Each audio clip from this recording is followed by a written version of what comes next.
দুনিয়ার মানুষকে ডাক এসেছে, বাংলাও ডাক এসেছে, আসো জাতি আল্লাহর আইন চাই, সৎলোকের শাসন চাই। কি ঠিক কিনা বলেন? যে কোরআন নামাজে, সেই কোরআন সমাজে ডাক এসেছে, ওলামায়ে কেরাম ডাক দিয়েছেন। 53 বছর বাংলায় ডাক হয়ে 54 বছর বাংলায় পা দিয়েছে, জাতি কানে আঙ্গুল দিয়ে বসে আছে। 53 বছর বাংলার সংবিধান কোরআন হতে দেয় নাই, আগামী দিনেও বাংলাতে কোরআনের সংবিধান হতে দেওয়া হবে না। বন্ধুরে আমার, কোরআনের সংবিধান হতে বাধা দিয়েছে যারা, বাধা দিবে যারা, মনে রাখবে আব্দুল্লাহ ইবনে উবাই বিন সুলুলের সাথেই তোমার উঠতে হবে। বলেন ঠিক কি না? ওরা তো শোনে নাই। নূহ আলাইহিস সালামকে মারার জন্য প্রস্তুতি, মারতে মারতে পাথর মেরে তিনি অজ্ঞান হয়ে গেছেন। কতক্ষণে জ্ঞান ফিরেছেন।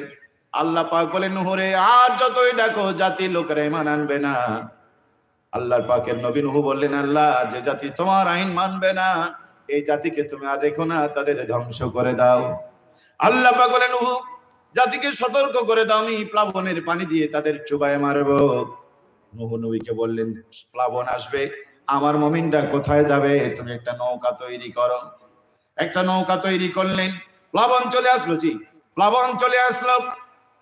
নূহ আলাইহিস সালাম বললেন, জাতির লোকেরা বাঁচতে যদি চাও নৌকায় উঠো। এই নৌকায় উঠবে যারা বেঁচে যাবে তারা, তার মানে আল্লাহর আইন মেনে মানবে যারা, বেঁচে যাবে তারা। বলেন ঠিক কিনা? জাতির লোকেরা বললেন, নূহ এমন ভয় দেখাও না, বাঁচতে যদি হয় পাহাড়ে গিয়ে উঠবো, তোমার নৌকায় উঠবো। তাদের ধারণা পাহাড়ে বোধহয় প্লাবনের পানি যেতে পারবে না, যেই কথা সেই কাজ। তিনজন গিয়ে পাহাড়ে উঠলো। আল্লাহ পাক পানি দিয়ে তাদেরকে চুবায় মারতে পারতেন, কিন্তু আল্লাহ বলেন, নূরে আমি পানি দিয়ে মারবো না। ওই তিনজন যুবক, আল্লাহ তাদেরকে পেশাবের চাপ দিলেন, এমন পেশাব বাইরে যাওয়ার সময় নাই। তিনজন যুবক তিন দিকে মুখ করে পেশাব করা শুরু করলেন, এই পেশাব না সেই পেশাব। পেশাব করতে করতে করতে করতে ওই গর্তের ভিতরে আল্লাহ তাআলা পেশাবের ভিতরে তারে চুবায় মেরেছেন। পড়েন আল্লাহু আকবার। নমরুদকে আল্লাহ মশা দিয়ে মারলেন, ফিরআউনকে আল্লাহ পানিতে চুবায় মারলেন।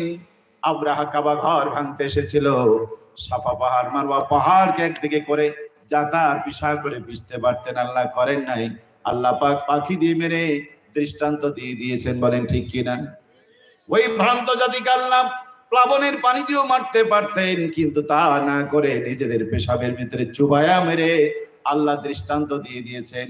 বিগত 15 বছরের স্বৈরাচারকে আগামী নির্বাচনে হারায় আল্লাহ সংসদ থেকে বের করে দিতে পারতেন, কিন্তু তা করলেন না। আবু সাইদের মতো ক্ষুদ্র আবাবিল দিয়া তাদেরকে দেশ থেকে তাড়াইয়া দিয়া, দুপুরের খাওয়া বন্ধ করে সমস্ত মানুষকে একযোগে দেশ থেকে তাড়াইয়া দিয়া আল্লাহ পাক দৃষ্টান্ত দিয়েছেন, জালিম যতই শক্তিশালী হোক, আল্লাহর গজব আসলে বাঁচার উপায় থাকে না। বলেন ঠিক কিনা? আল্লাহ পাক জানাই দিয়েছেন, জালিমেরা দেখো, তোমরা মনে করো না, ওয়ালা তাহসাবান্নাল্লাহাল গাফিলুন, আল্লাহ গাফেল হয় না জালিমের ব্যাপারে। তোমরাও যদি এরকম করো, কোরআনের বিধান আসতে না দেওয়ার জন্য তোমরাও যদি মাজায় কাঁচা বেঁধে নাও, তোমরাও যদি আলেমদেরকে ক্ষমতা আসতে না দেওয়ার জন্য ঐক্যবদ্ধ হও, আমি আল্লাহ তোমাদেরকে এর থেকেও দৃষ্টান্তমূলক ভাবে বিদায় করে দেব। বলেন ঠিক কিনা? অতএব উদখুলু ফিস-সিলমি কাফা, যে যেখানে আছেন প্রবেশ করেন ইসলামে। ওয়ালা তাত্তাবিউ খুতুওয়াতিশ শয়তান, শয়তানের পদাঙ্কন অনুসরণ করো না। ইন্নাহু লাকুম আদুব্বুম মুবিন, সে তোমাদের চূড়ান্ত দুশমন। ইয়া আইয়াতুহান নাফসুল মুতমাইন্না ইরজি, হায় আত্মা ফিরাই তো রবের দিকে ফিরাই। ফাদখুলি ফি ইবাদি ওয়াদখুলি জান্নাতি, আল্লাহর জান্নাতে যেতে চাও, আলেমদের দলে ভর্তি হও, জান্নাতি কাফেলায় শরীক হয়ে যাও। আল্লাহ পাক আপনাদেরকে কবুল করুক। আল্লাহুম্মা আমিন। প্রিয় ভাইরা, কথা বলার সময় তো নেই, ইচ্ছে করলেও বলার সুযোগ নেই, আপনারা শুনতে চাইলেও শোনার সুযোগ নেই, কারণ সলাতুল মাগরিব সামনে, মেহমান আছেন আপনাদের সামনে, কষ্ট করে এসেছেন, দুটো কথা তো তার শোনাই লাগে। কি ঠিক কিনা বলেন? আবার মসজিদ ঢালাই দিবে, এই জীবন শেষ হয়ে যাবে বন্ধু, সব পড়ে থাকবে, একদিন আমাদেরকে চলে যেতে হবে।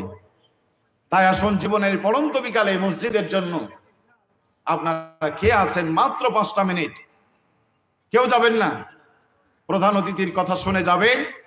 আর এখানে